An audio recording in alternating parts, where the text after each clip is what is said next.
and welcome to Unit 3.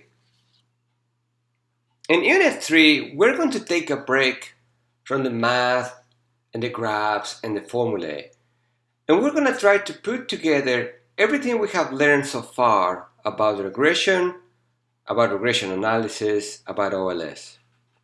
We're going to do a little guided exercise on applied regression analysis. So, of course, the most important question to ask is, what am I doing this analysis for? This question is usually answered with the kind of research that we're trying to conduct.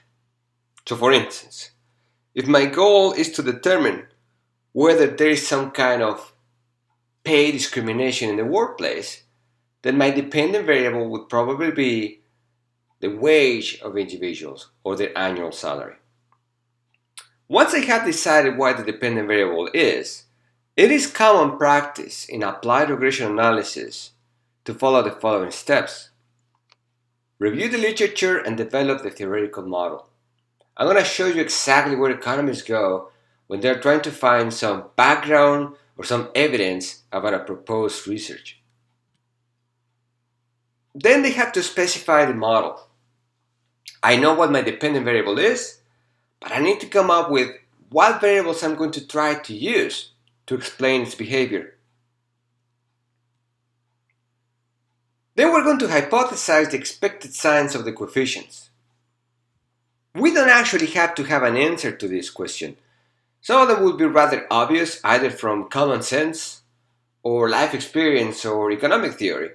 But some of them might be ambiguous, and it is okay to determine that some of them would be ambiguous. Then of course we need to collect the data, expect it, and clean it. We're going to spend a couple lectures on this thing, on how to actually access the data, how to download it, how to put it into the computer. Then we're going to use regression analysis, pretty much with the only tool that we have so far, OLS, ordinary least squares. We're going to use the computer, specifically the econometric software, to come up with an equation. And finally, we're going to document the results. Now, what are we going to be researching? What is our guided exercise here? Well, we're going to open a restaurant. Somebody has hired us to determine what is the potential number of customers that we would receive at a specific location. And the information that we're going to have available to us is going to be given to us by this theoretical formula. And it's going to be the number of competitors around the area. And we would expect that to be negatively related to the number of people that come to a restaurant. P is going to be the population in the area.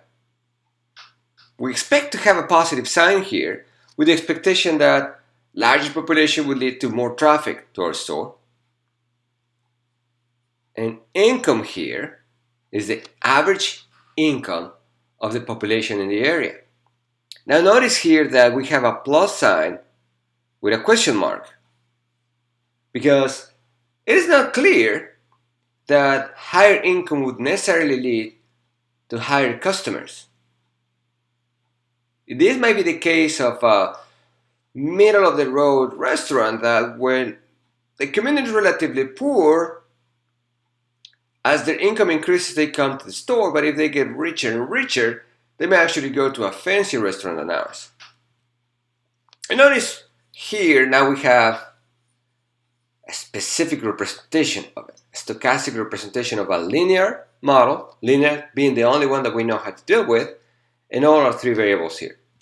We're going to see at the end of this chapter that we indeed find meaningful relationships between our explanatory variables and our dependent variable y, number of customers, and we're also going to see what is the standard format for presenting our results.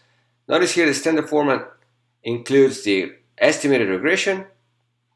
These numbers down here are the standard errors. We'll talk a little bit more about them in chapter 4.